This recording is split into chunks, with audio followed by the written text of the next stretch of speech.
Okay, hello. I hope everybody can hear me. My name is Giorgio Shani, and I am delighted and honored to have been invited by the program chairs to be part of this semi-plenary on the end of the liberal world order and the return to geopolitics. I would like to apologize profusely for not being able to make it in person. I came down with COVID, and the symptoms required some minor hospitalization, and I have been advised not to travel to the conference. But I would like to thank Sophia Dingley in particular for organizing this session and also permitting me to send this video by way of contribution. Now, Sophia also sent the panelists a series of demanding questions. It would take more than an hour for each of us to answer each of these questions. So I have selected 3 questions which will hopefully speak to the main themes of the panel. So the first question posed was, how do you understand the liberal world order? What are its main elements and contradictions? Secondly, what would you say are the main challenges to the liberal world order? And the third question, which I will attempt to speak to, would be, what may be the shape of a new world order and where might new fault lines lie? So I will speak to this by referring to a transition from a liberal world order to a post-Western order. Okay, let us first look at the liberal world order, its elements and contradictions. Well, in my understanding, and this is of course informed by a wide body of literature within international relations, specifically people such as John Eikenberry, etc. The liberal world order can be traced back to the post-Second World War Pax Americana. There are 2 main components of the Pax Americana. I should point out that I work in Japan in an institution, International Christian University, which was made possible as a result of the American occupation, which was founded in during the American occupation. So my own educational institution is deeply connected to the post-war Pax Americana. And the components were belief in liberal values and specifically a containment of communism and the promotion of capitalism through the Bretton Woods institutions of the International Monetary Fund and the International Bank for Reconstruction and Development, and later the World Bank. With the collapse of the Soviet Union, largely as a result of internal fissures, we have a post-Cold War universalization of the liberal principles of the post-Second World War Pax Americana.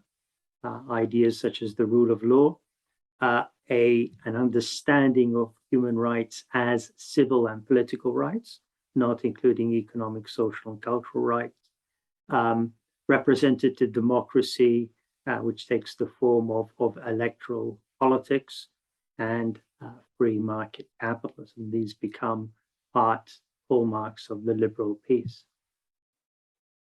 Now, the central contradiction upon which the liberal world order was based was that the liberal values upon which were based were not universal, but particular to the Anglosphere.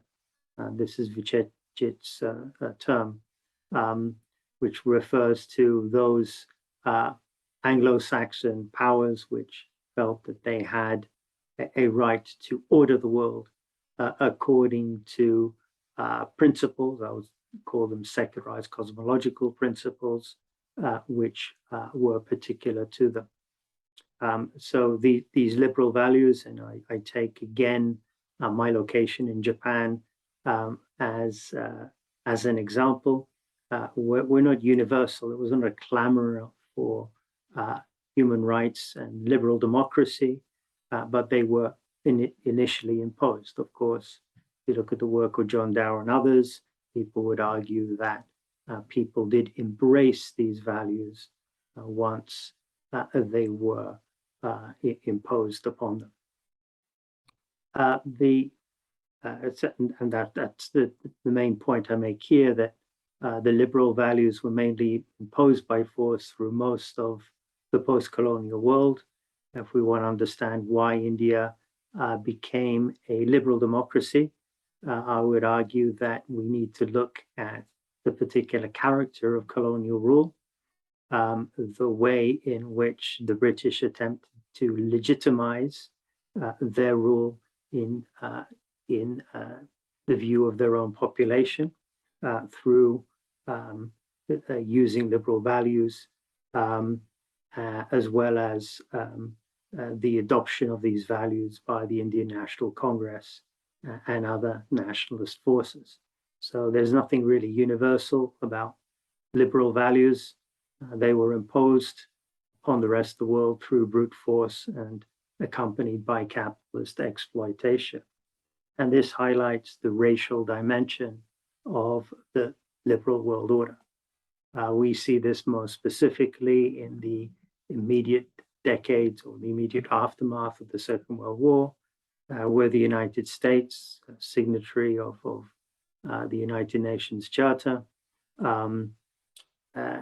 attempts to support efforts by European colonial powers to reconquer those territories which had been liberated by national self-determination movements from the Japanese. So here there was always a racial dimension. The liberal values were the values of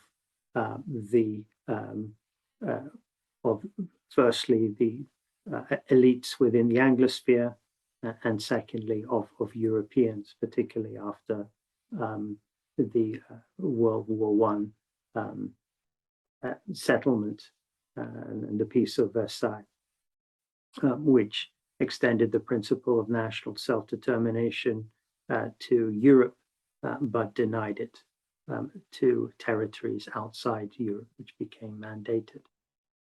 Okay, what are the main challenges to the liberal world order? Well, again, helpfully, Sophia has tried to provide us with a series of different challenges, which with which to look at this question. The immediate backdrop, perhaps, for this panel when it was convened was the geopolitical challenge of the Russian invasion of Ukraine. This is an attempt to change the liberal world order, and I would also argue that it's also an attempt to change the Westphalian order. So this is the most immediate challenge. Other challenges which are muted have been a potential reunification of the People's Republic of China with the Republic of China, Taiwan. However, I would say that this is very different in that Taiwan is recognized as part of China. Therefore, a reunification of People's Republic of China with the Republic of China would not necessarily be seen to constitute a challenge to the Westphalian principles of territorialized sovereignty. The second challenge would be deglobalization, post-COVID delinking of many states and economies from the global economy. We talk in terms of disembodied globalization. We can see it in this conference and in this video by sending a video. I am participating in a form of globalization, disembodied globalization, but I'm not actually traveling. So this is also a challenge to the idea of a liberal world order, which is based, as we see within the European Union, in the free movement of people. Of far more importance, I think, to my argument would be the epistemic challenge, the provincialization here of liberal values and the move from understandings of universality, the idea that we live in one world with a certain set of values, to pluriversality, the idea of a plurality of different values and a plurality of different conceptions of universality. And the final challenge, of course, is the ecological challenge, the unsustainability of capitalism, which is leading to pandemonium and the apocalyptic imaginaries which the program chairs have highlighted in the program. Okay, finally, what I would like to look at would be the transition, the future.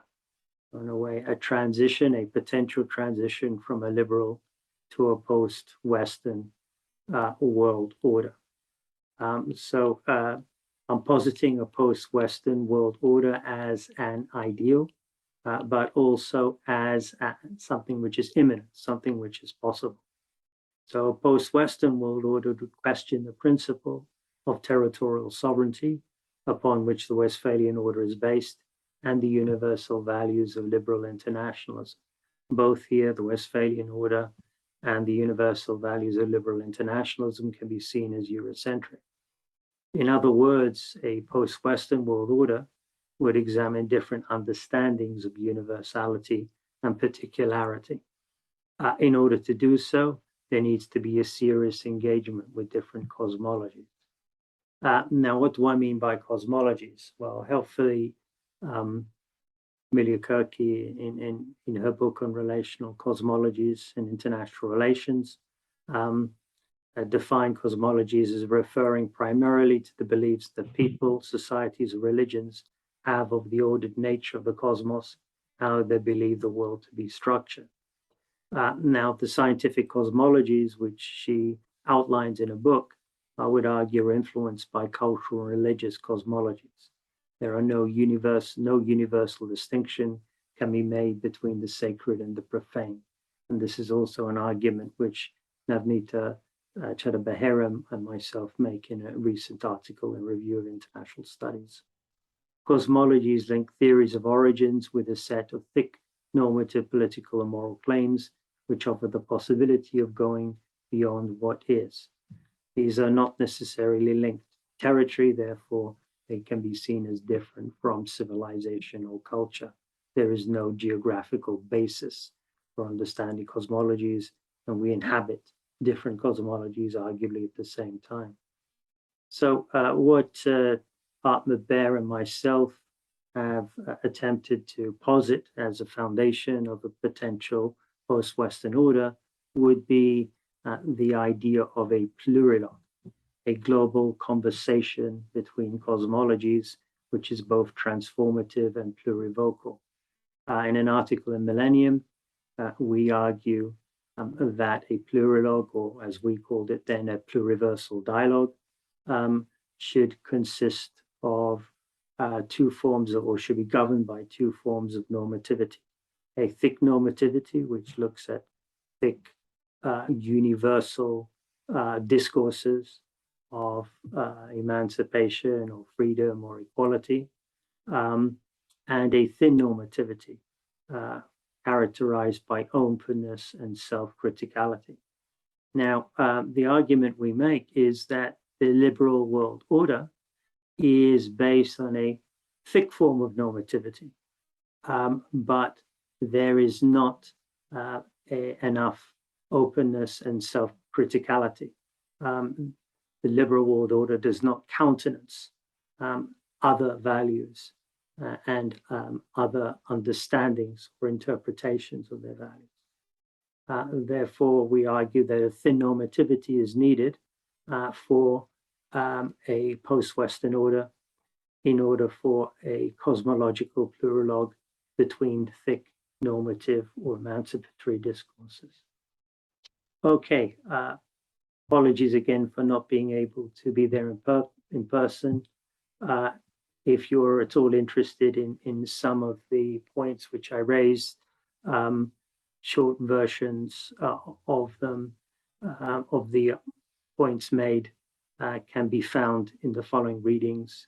I'll particularly like to highlight the reading with Hartmut Bear and myself in International Relations, a new world order from a liberal to a post-Western order. Thank you very much.